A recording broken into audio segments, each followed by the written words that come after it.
मैं श्रीमती शुभांगी नाइक सरस्वती शिशु मंदिर गड़ा फाटक जबलपुर में रसायन शास्त्र का अध्यापन करती हूँ। नमस्कार। कक्षा 11वीं रसायन शास्त्र के अंतर्गत परमाणु संरचना का जब हम अध्ययन करते हैं तो परमाणु जो कि किसी भी पदार्थ का सूक्ष्मतम कण होता है और उसका विभाजन किया जा सकता है।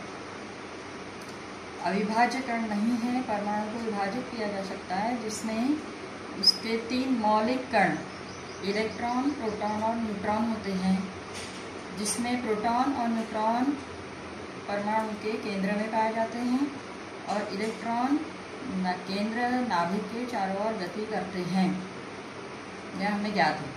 अब इन मौलिक कणों का द्रव्यमान, आवेश, खोजकर्ता और उन्हें कैसे दर्शाया जाता है, संकेतों से कैसे दर्शाया जाता है, उसको हम देखें तो इलेक्ट्रॉन को दर्शाया जाता है ई से, जिसमें उसका आवेश -1 होता है और उसका द्रव्यमान लगभग 0 माना जाता है।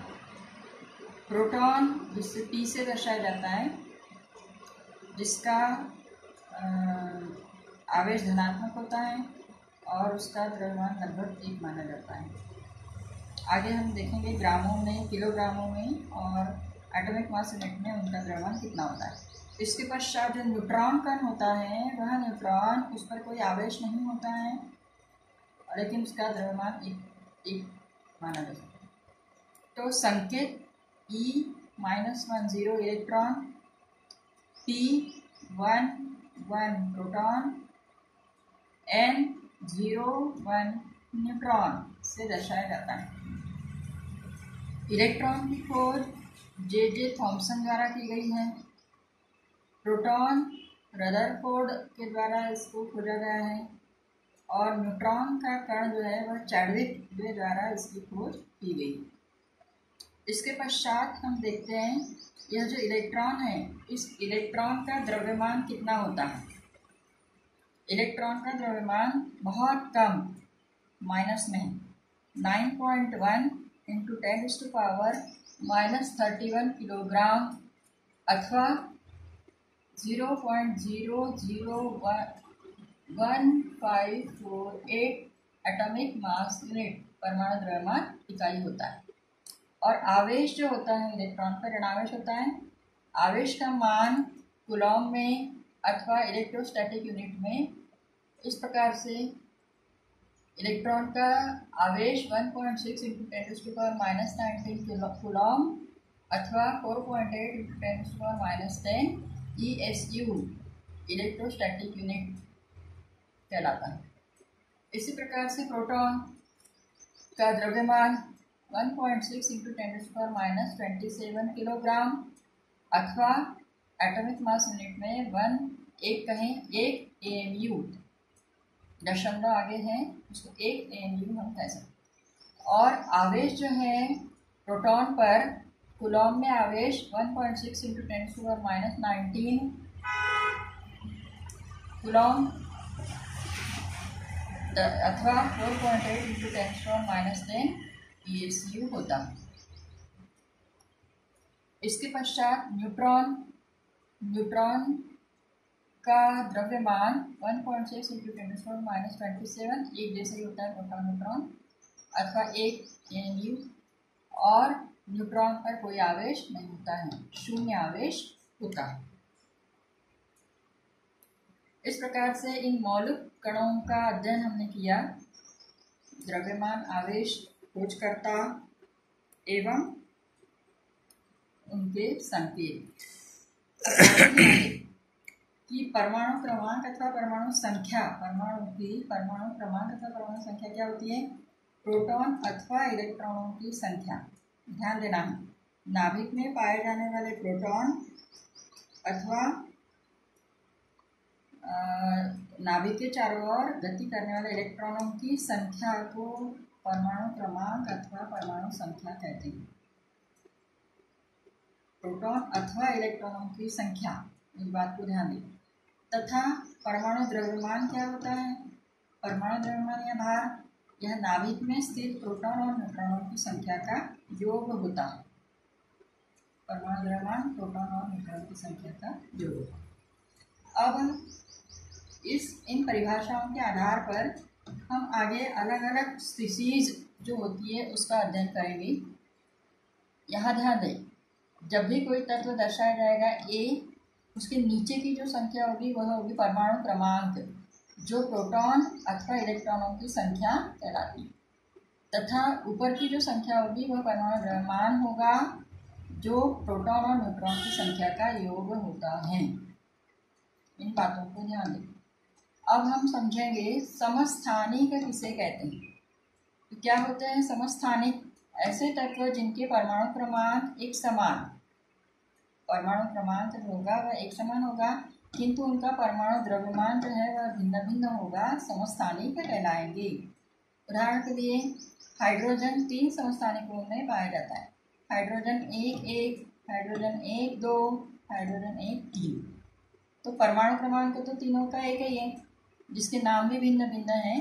प्रोटियम, ड्यूटेरियम, ट्राइटियम कहलाता है। तो हाइड्रोजन के 3 समस्थानिक हैं। इन समस्थानिकों में हम क्या देख रहे हैं कि प्रोटॉनों की संख्या तो एक समान है, एक एक एक, नीचे की संख्या ही इलेक्ट्रॉनों की संख्या भी होती है, किंतु इनमें P+N जो योग बताया परमाणु द्रव्यमान का वह भिन्न भिन्न है। परमाणु द्रव्यमान भिन्न भिन्न है। क्या कारण होता है परमाणु द्रव्यमान भिन्न भिन्न क्यों होगा? यह P+N का मान है। जहाँ प्रोटॉन 1 है, H11 में न्यूट्रॉन कोई नहीं होगा।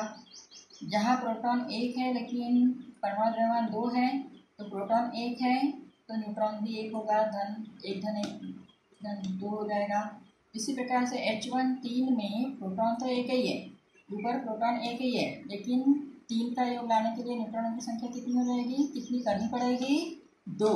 इस प्रकार से H11, H12, H13 यह समस्थानिक कहलाते हैं, जिनमें प्रोटॉन और इलेक्ट्रॉनों की संख्या तो एक समान है, लेकिन उनमें जो न्यूट्रॉन है उनकी संख्या क्रमशः 0, 1 और 2 है। इसी प्रकार से समस्थानिकों में क्लोरीन 1735 और क्लोरीन 1736 यह भी 2 समस्थानिक क्लोरीन के होते हैं। इसी प्रकार से कार्बन भी, कार्बन 612 और कार्बन 614, जिसमें परमाणु क्रमांक एक समान है लेकिन परमाणु द्रव्यमान भिन्न भिन्न है, समस्थानिक कहलाते हैं। इसके पश्चात हम ध्यान देंगे समभारिक क्या होते हैं। शब्द से ही समझ में आता है, ऐसे तत्व जिनके परमाणु क्रमांक तो भिन्न भिन्न होंगे किंतु परमाणु द्रव्यमान एक जैसा होगा, वह क्या कहलाएंगे? समभारिक। परमाणु भार एक समान। जैसे उदाहरण के लिए अर्गॉन 1840 परमाणु द्रव्यमान, परमाणु क्रमांक होता है अर्गॉन का 18, परमाणु भार होता है 40। कैल्शियम 20 और परमाणु भार 40, परमाणु क्रमांक 20 और परमाणु भार 40। तो यह इसमें क्या दिखाई दे रहा है कि परमाणु क्रमांक तो भिन्न भिन्न है लेकिन परमाणु भार एक समान है, इसलिए वह क्या कहलाते हैं? समभारिक। तो समभारिकों में प्रोटॉनों की संख्या भिन्न भिन्न होती है, इलेक्ट्रॉनों की संख्या भिन्न भिन्न होती है और उनमें न्यूट्रॉनों की संख्या भी भिन्न भिन्न आएगी। अर्गॉन 1840 में प्रोटॉन 18, इलेक्ट्रॉन 18, लेकिन 40 - 12 22 जो है वह हो जाएंगे न्यूट्रॉन। कैल्शियम 20 में प्रोटॉन 20, इलेक्ट्रॉन 20, लेकिन 40 - 20 बराबर 20 हो जाएंगे उसमें न्यूट्रॉन। इस प्रकार से यह कहलाते हैं समभारिक। इसके पश्चात समन्यूट्रॉनिक, शब्द से समझ में आता है, ऐसे तत्व जिनके परमाणु क्रमांक भिन्न भिन्न होंगे, परमाणु भार भी भिन्न भिन्न होंगे, किंतु न्यूट्रॉनों की संख्या यदि एक समान है वह कहलाएंगे समन्यूट्रॉनिक। जैसे उदाहरण के लिए हाइड्रोजन 1, 3 ट्राइटियम जो हमने देखा था, और हीलियम 2, 4, इनमें क्या होता है? प्रोटॉनों की संख्या हाइड्रोजन में 1, हीलियम में 2, इलेक्ट्रॉनों की संख्या हाइड्रोजन में 1, हीलियम में 2। और इस प्रकार से न्यूट्रॉनों की संख्या हाइड्रोजन 1, 3 में न्यूट्रॉन कितने हो जाएंगे?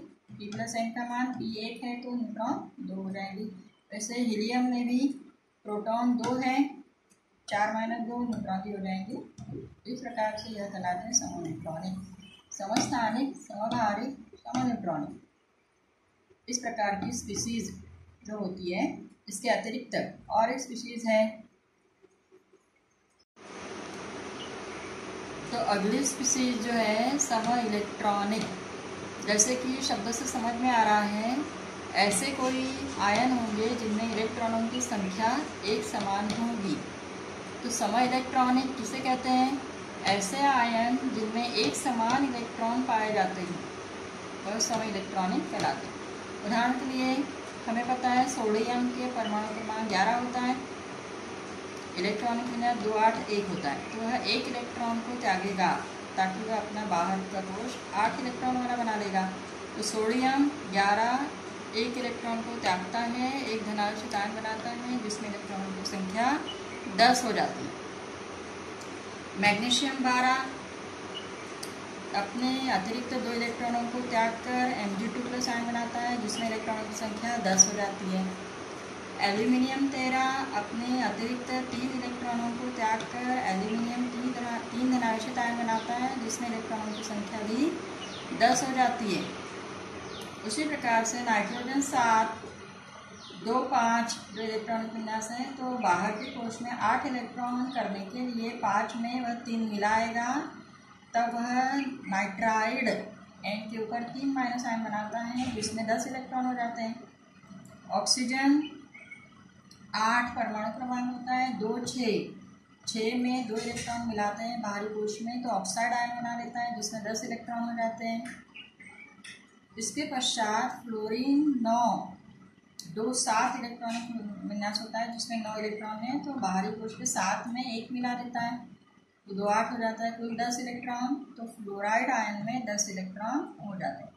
इस प्रकार से हम देख रहे हैं कि सोडियम आयन एक धनावेशित 10 electron, magnesium ion 2 धनावेशित 10 electron, aluminium ion 3 धनावेशित 10 electron, nitride ion 10 इलेक्ट्रॉनों वाला, ऑक्साइड आयन 10 इलेक्ट्रॉनों वाला और फ्लोराइड आयन भी 10 इलेक्ट्रॉनों वाला हो जाता है।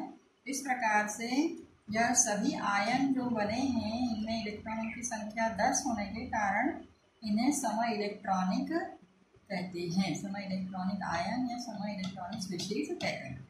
इस प्रकार से हमने अभी तक समस्थानिक, समभारिक, समन्यूट्रॉनिक और सम इलेक्ट्रॉनिक स्पीशीज का अध्ययन किया। अब इस परमाणु संरचना के अंतर्गत कोई प्रश्न हम देखते हैं। जैसे आपको हल करना है कि यूरेनियम 92 235 एवं यूरेनियम 92 238 में प्रोटॉन, न्यूट्रॉन और इलेक्ट्रॉनों की संख्या कितनी होगी। आपको बताया जा चुका है कि नीचे की संख्या जो है वह परमाणु क्रमांक है, इसलिए वह क्या होती है, प्रोटॉन अथवा इलेक्ट्रॉनों की संख्या होती है।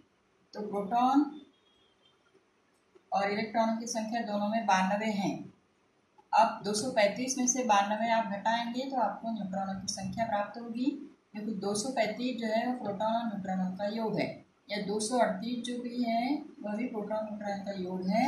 इसमें से आप 92 घटाएंगे तो आपको न्यूट्रॉनों की संख्या प्राप्त होगी। तो इस प्रश्न को आप अच्छे से हल करें।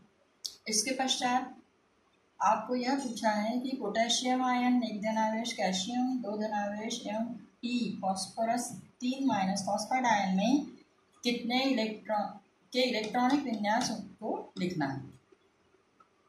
इनके परमाणु क्रमांक क्या होते हैं, 1 इलेक्ट्रॉन त्यागेगा तो किस प्रकार से इसका इलेक्ट्रॉनिक विन्यास होगा। कैल्शियम 2 इलेक्ट्रॉन को त्याग कर कैसे इलेक्ट्रॉनिक विन्यास बनाएगा, और फॉस्फोरस 3 इलेक्ट्रॉन को त्याग कर कैसे इलेक्ट्रॉनिक विन्यास बनाएगा। अब तक परमाणु संरचना जो आपने पढ़ा हुआ है उसके आधार पर आप इसको लिख सकते हैं। प्रयास करें। इसके पश्चात एक और भाग इस इकाई में n+l का नियम क्या होता है यह पूछा जाता है। तो n मुख्य क्वांटम संख्या है, l दिगंशी क्वांटम संख्या है, दोनों का योग आपको करना है। जैसे उदाहरण के लिए 3D कक्षक जो होता है, उपकोष जो होता है, 3D उपकोष के लिए मुख्य क्वांटम संख्या 3 है और दिगंशी क्वांटम संख्या डी कोश के लिए 2 होती है। तो 3D के लिए n+l का मान 5 होगा। इसी प्रकार से 4s के लिए, 4s उपकोष के लिए चौथा कोश है, मुख्य क्वांटम संख्या 4 और s के लिए दिगंशी क्वांटम संख्या l जो होती है 0 माना जाता है।